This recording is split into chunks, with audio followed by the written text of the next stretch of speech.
Hello friends, आपका स्वागत है पहलवान गुरुदीन ग्रुप ऑफ कॉलेज के यूट्यूब चैनल पर। मैं रमाकांत सिंह, समाजशास्त्र प्रवक्ता, पहलवान गुरुदीन विधि महाविद्यालय पनारी ललितपुर से मैं एक बार फिर समाजशास्त्र का एक नया वीडियो लेकर उपस्थित हुआ हूं। मेरे वीडियो को लाइक, शेयर, कमेंट्स ज़रूर करें और चैनल को सब्सक्राइब करें, बेल आइकन दबाएं ताकि आपको नए वीडियो की नोटिफिकेशन मिल सके। मैं इस वीडियो में संस्कृति के अंग अथवा उपादान पर चर्चा करेंगे। संस्कृति के अंग अथवा उपादान। संस्कृति की प्रकृति को समझने के लिए यह आवश्यक है कि इसका निर्माण करने वाली विभिन्न इकाइयों अथवा अंगों की प्रकृति को समझा जाए। संस्कृति के इन विभिन्न अंगों को ही हम संस्कृति के उपादान कहते हैं। संस्कृति के यह अंग संस्कृति तत्व, संस्कृति संकुल, संस्कृति प्रतिमान तथा संस्कृति क्षेत्र हैं। संक्षेप में इनकी प्रकृति को निम्नांकित रूप से समझा जा सकता है। नंबर 1, संस्कृति तत्व। संस्कृति की वह सबसे छोटी इकाई जिसका कार्यात्मक आधार पर पुनः विभाजन नहीं किया जा सकता, उसे हम संस्कृति तत्व कहते हैं। संस्कृति तत्व संस्कृति की सबसे छोटी इकाई है। संस्कृति तत्व भौतिक और अभौतिक दोनों तरह के हो सकते हैं। उदाहरण के लिए, एक बर्तन, औषधि या उपकरण संस्कृति के भौतिक तत्व हैं, जबकि एक विशेष विश्वास, सम्मान करने का तरीका तथा सड़क के बाईं ओर चलने का नियम अभौतिक संस्कृति के तत्व है। हर्शकोविट्ज़ के शब्दों में संस्कृति तत्व को संस्कृति की सबसे छोटी पहचानी जा सकने वाली इकाई कहा जा सकता है। स्पष्ट है कि जिस वस्तु, विचार अथवा व्यवहार के ढंग को पुनर्विभाजित न किया जा सकता हो, उसे तो संस्कृति तत्व कहा जा सकता है। संस्कृति के तत्वों में समय के अनुसार परिवर्तन होता रहता है तथा सभी संस्कृति तत्व एक दूसरे से संबंधित रहकर मानव आवश्यकताओं को पूरा करते हैं। क्लार्क, विस्लर, टॉयलर, बोआस और क्रूबर वे प्रमुख विद्वान हैं जिन्होंने संस्कृति तत्वों के आधार पर विभिन्न संस्कृतियों का तुलनात्मक अध्ययन किया है। नंबर 2, संस्कृति संकुल। जिस तरह अनेक फूलों से एक गुलदस्ता बनता है, उसी तरह अनेक संस्कृति तत्व मिलकर एक संस्कृति संकुल का निर्माण करते हैं। सदरलैंड तथा वुडवर्ड्स के अनुसार संस्कृति संकुल अनेक संस्कृति तत्व की वह समग्रता है जो अर्थपूर्ण संबंधों के द्वारा एक दूसरे से जुड़े रहते हैं। Doctor S.C. दुबे के शब्दों में, जैसा कि नाम से स्पष्ट है कि संस्कृति संकुल संस्कृति तत्व का वह समग्र समूह है जो इनके अर्थपूर्ण ढंग से परस्पर संबंधित होने से बनता है। संस्कृति तत्वों का यह सम्मिलन सांस्कृतिक नियमों और मूल्यों के अनुसार होता है।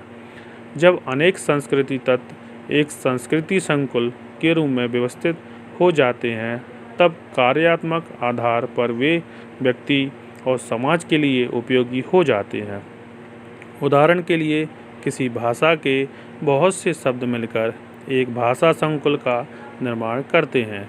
बिली ने फुटबॉल के खेल से संबंधित फुटबॉल, गोल पोस्ट, मैदान, रेफरी के संकेत, मैदान के चारों ओर लगे हुए झंडों, पुरस्कार के लिए दिए जाने वाले कप और शील्ड तथा खेल के नियमों जैसे संस्कृति तत्वों से बनने वाले फुटबॉल संकुल का उदाहरण दिया है।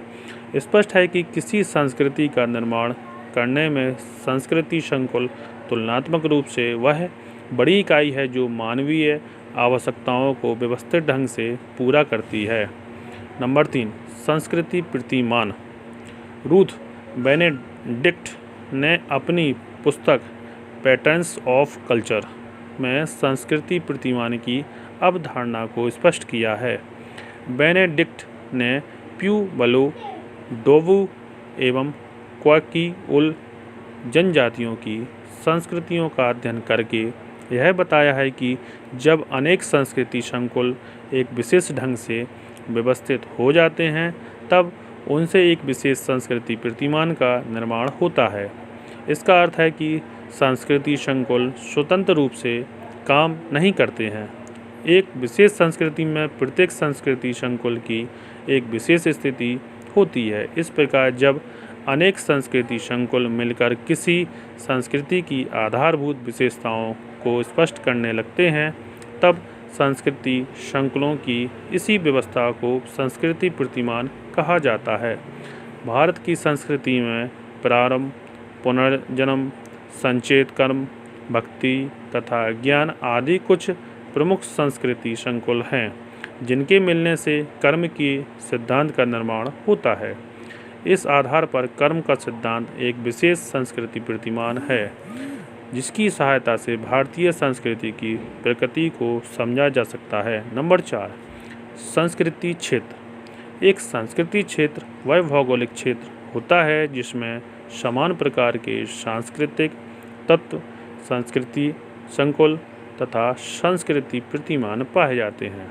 Doctor S.C. दुबे ने लिखा है कि कुछ संस्कृति तत्व और संस्कृति संकुल एक विशेष भौगोलिक क्षेत्र में फैलकर एक संस्कृति क्षेत्र का निर्माण करते हैं। हर्शकोविट्ज़ के अनुसार वह क्षेत्र जिसमें समान सांस्कृतिक विशेषताएं पाई जाती हैं एक संस्कृत क्षेत्र कहलाता है। इस संबंध में मजूमदार ने लिखा है कि यदि हम एशिया या यूरोप महाद्वीप की यात्रा करें तो हमें अनेक ऐसे संस्कृति क्षेत्र देखने को मिलेंगे जिनकी प्रकृति एक दूसरे से भिन्न है। संस्कृति क्षेत्र की अवधारणा का उपयोग सबसे पहले बोआस ने यह स्पष्ट करने के लिए किया कि एक क्षेत्र से दूसरे क्षेत्र में संस्कृति का प्रसार क्यों और किस प्रकार होता है।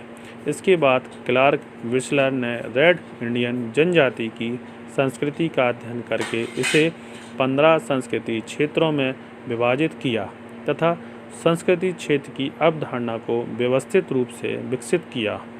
हॉवेल के अनुसार यह निष्कर्ष दिया जा सकता है कि एक संस्कृति क्षेत्र को किसी भौगोलिक क्षेत्र के उस भाग के रूप में परिभाषित किया जा सकता है जिसकी सांस्कृतिक विशेषताएं इतनी अधिक समान हो कि उनके आधार पर उसे संस्कृतियों से पृथक किया जा सके।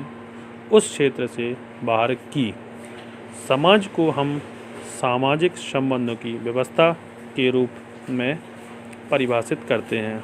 इसका तात्पर्य है कि संबंधों की प्रकृति के अनुसार ही समाज को एक विशेष स्वरूप प्राप्त हो जाता है।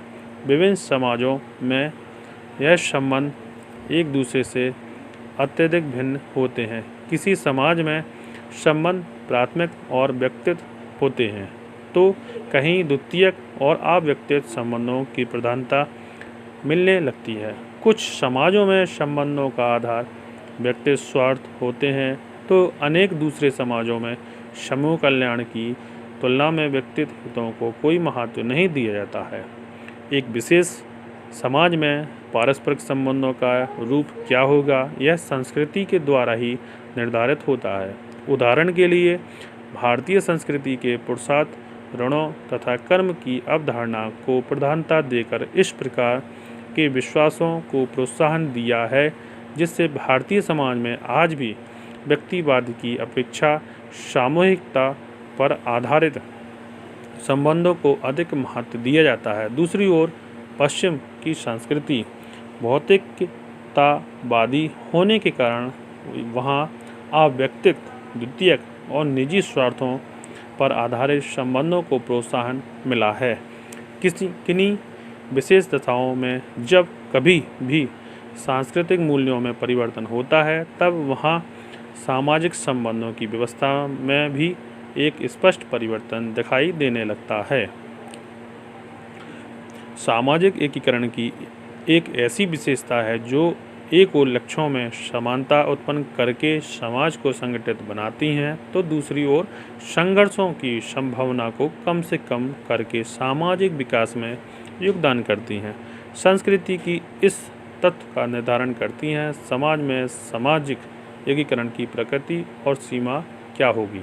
हम सरलता से यह कल्पना कर सकते हैं कि एक समाज में यदि संस्कृति विकसित रूप से ना हो तो वहाँ यौन भूख सुरक्षा के लिए प्रत्येक व्यक्ति एक दूसरे से संघर्ष करके अपने समुदाय को विकसित कर सकता है। बस आज का व्याख्यान यहीं समाप्त किया जाता है। धन्यवाद।